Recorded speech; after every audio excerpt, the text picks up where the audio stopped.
So if you're trying to pull an SRS out, like if I want 30 people, I don't put it back because I don't want the same person again, you know. So those are your two options. Ask the person that wrote it or use your logic, I guess. Yeah. Probably just ask. Probably. Yeah. But in fairness, I don't write it very well all the time, so.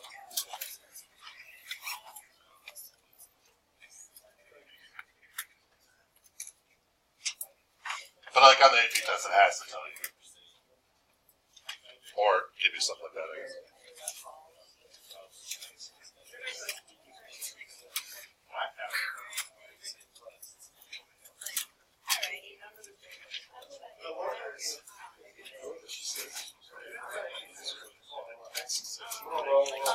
Okay. So, your grade in gym and your cousin's height. If I tell you how tall your cousin is, does that really give you a clue to what your gym grade is? Does not. Now, okay. Every year there's some jerk that's going to like try to talk through, because you could probably connect all these in some way. You could say like, well, if you're taller, if your cousin's tall, you're probably more likely to be tall. Means you're probably more likely to be good at sports. Means you're probably more likely to. So like, if you trace through enough steps, could you probably connect them? Maybe, but you get the idea what I'm trying to get at. That they're not really connected. This one messes with people. So if I tell you you're an AP Stats third hour, does that change the odds of you being in pre-calc third hour? Yes. Yeah, like very dramatically. What are your odds now? Zero. So this is dependent. They can't happen at the same time, so when I tell you one is true, you know the other one's not. That's giving you a clue. That's giving you a huge clue. So that's dependent. Random number table. So if I tell you, we're reading off a random digit table, and I tell you one number, does that give you any clue what the next number is? Does not, so that's independent. Playing cards out of a deck without replacement, that changes the odds, right? Because I'm not putting them back, so dependent or independent? Dependent. If I do replace, now we're independent. SRS, this is kind of a tricky one. So if I put all your names in a hat and mix them up and I pull one out, and it's not your name, does that change the odds of me drawing you next time? Yeah, because you're basically not replacing, right? So this is dependent also. And then this one, so if I tell you, if January 1st is number 1, and I tell you we're at day number 15, does that give you a clue what the temperature might be? I mean, do you think that January you could probably make a reasonable guess what the temperature might be? I mean, if it's Okay. Florida, Do you think it's more likely to be 20 or 90? Right? So I'm not saying every time, but like it's more likely. Those are dependent. So this one is dependent. Get your packet out, please.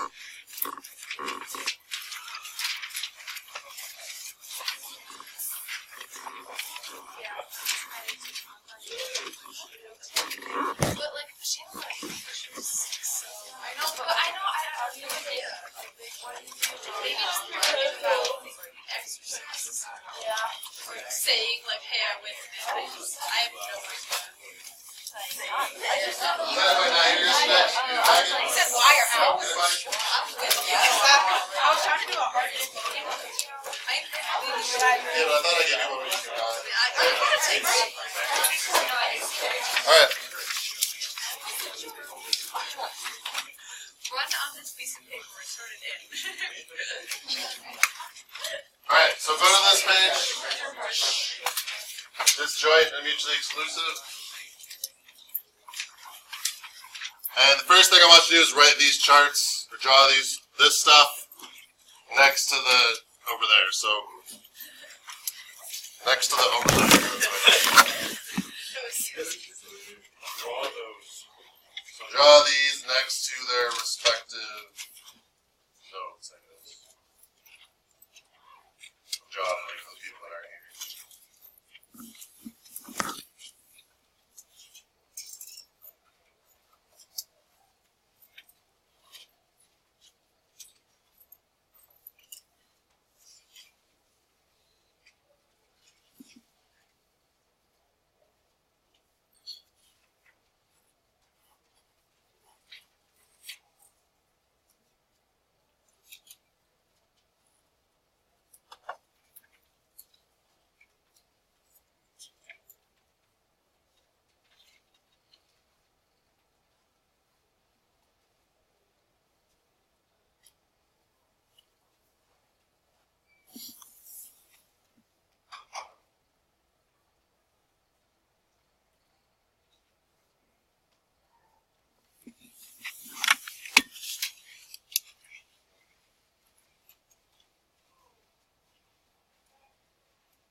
So disjoint and mutually exclusive are the same. They mean the exact same thing. It's just two words I use interchangeably.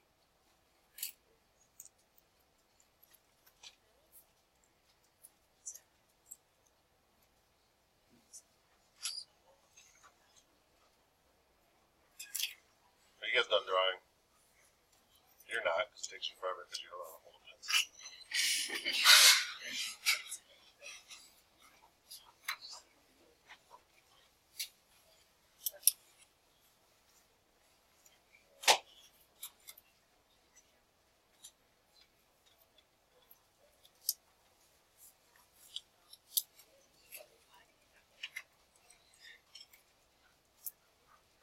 So these are very, very similar. There's just one key difference. So Venn diagram, you guys familiar with these? This means like A and B have no overlap because the circles aren't like interlaced or whatever. But they're not taking up the whole box, so there's other possibilities that can exist. So this would be like you're in AP Stats 5th hour, you're in Pre-Calc 5th hour. They're not overlapping, but there's also a lot of other possibilities, right? Like those aren't the only two things that can happen. So over 30 years old, under 20 years old. Heads and tails on the same flip, so if I flip one coin, I can't get heads and tails, right? So disjoint events, or mutually exclusive, can't happen together, but there might be other possibilities. There might not, but there might. So disjoint just means they can't happen together. So are they independent or dependent? If I tell you you're in AP Stats 5th hour, does that change the probability that you're in Pre-Calc 5th hour? Absolutely does, right? So dependent or independent. That's dependent. So these are dependent. Because if I know one thing is true, if I know A is true,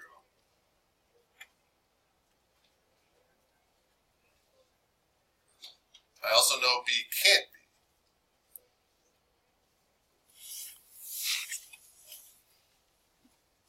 So that's more information. And if telling you one piece gives you a clue about the other piece, that's dependent.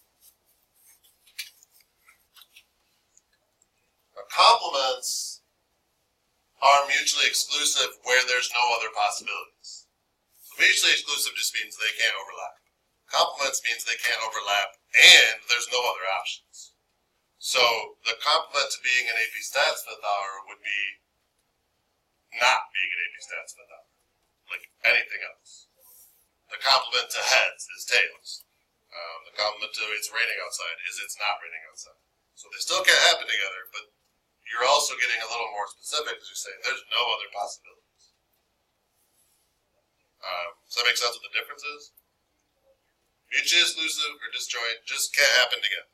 There might be other possibilities, there might not. Complements means they can't happen together and there are only two options. So in complements, what are the probabilities of those two events have to add up to? Complements, there's only two things that can happen, so what do they have to add up to? They have to add up to 1 or 100%. But in mutually exclusive, they don't, because there could be other things going on there too. Okay. Try these two. Those are a little tricky. It kind of makes you try to wrap your mind around that though.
would be like my little summary of it if I had to. So disjoint, just no overlap. Complements, no overlap, and another qualification. So there's no overlap and there's no other possibilities.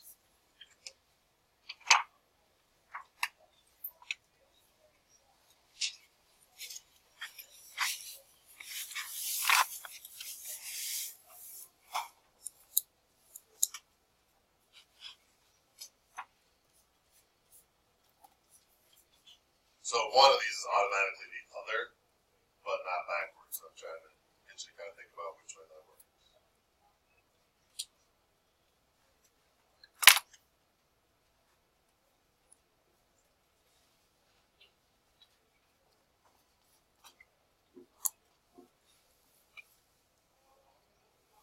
You guys talking about college cousins?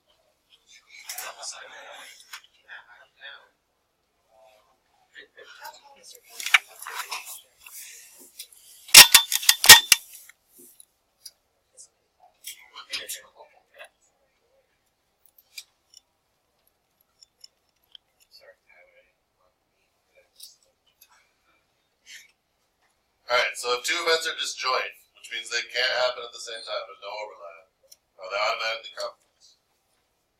No. But there's a million examples, but I could say like 5th hour stats, 5th hour gym, let's say. There's no overlap there. Nobody should be talking, please. There's no overlap there, but they're not the only two possibilities. Anybody want to give an example or check if their example works? I don't think that's too bad. Over 30 and under 20? Yeah, perfect. Yeah, because there's other possibilities. It could be between 20 and 30. If two events are complements, so they automatically disjoint. So this is saying if there's only two possibilities, are they automatically disjoint? So complements is there's no other possibilities and they can't overlap. Does that mean they automatically can't overlap? Yeah. So there's not a counter example here.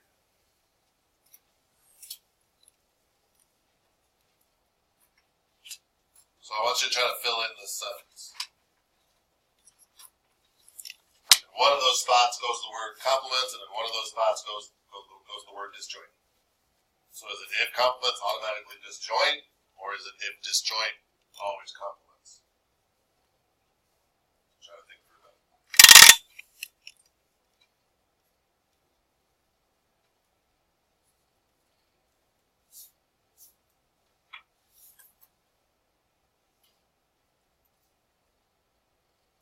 So disjoint don't have to have other possibilities. It may have other possibilities. It doesn't have to. Is there a hand up? Drew, was your hand up? Is there a hand up there? My bad. So, if complements, which means no other possibilities and there's only two options, does it mean there's automatically no other possibilities?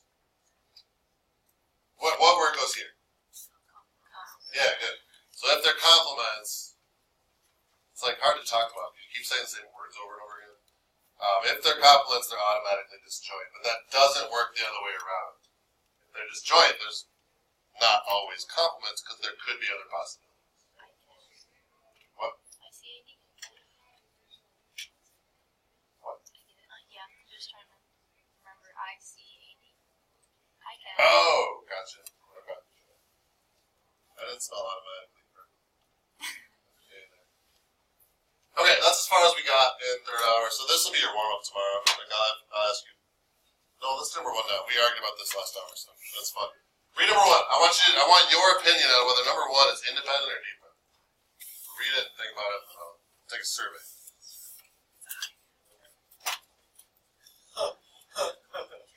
A in math, A in gym. How many think those are independent, like completely unrelated? How many think those? And I'm not gonna. My opinion isn't necessarily right here, so don't like be too swayed by mine. How many think they are related? So listen to my argument. I want to hear if you. I don't care if you agree with me. I just want you to understand my stance, so you can just think through it. my view is if you are getting an A in math, that probably means you take school fairly seriously. All you have to do in gym to get an A is dress, right? Like participate. Yeah. Well, it's not like an every single time thing. It's just like makes it more likely. So if I'm getting an A in math, I think that you probably take school seriously. Which, if you take school seriously, it's not very hard to get an A in gym. I don't care if you agree with me. Does my thought process make sense to you? Yes. Ben, what are you saying? You disagree? No, I'm just saying the question should be worded in science. And then make more sense from your perspective. So if my overall grade point was 3.8, like you're trying to make it more than just one subject. Well, like, because gym and math, like the people with independence, gym and math are like one's physical, one's mental. I agree. So That's why I'm like okay with that position. I don't think it makes sense the other way. Like if you're getting an A in gym, do you think you're more likely to be getting an A in math? Like I don't think that makes sense, but I think the other direction does make sense. It just has to be one of them. I don't care what your opinion is. I just want you to kind of understand the thought process. All right, yeah. Would this be disjoint? No, you can get an A in math and an A in gym. That means they can't happen together. You still spell Yeah. automatically. Yeah. You spell automatically. Where? Yeah. So the I after the M is supposed to be an A. So you just switch, auto M-A-T-I. Yeah. I forgot. Okay. You know, Yeah. Yeah. Oh, it's time to go. Wait, that's over? No. I'm just gonna ask Ron to go over it. I have. He checks it. Oh, he does?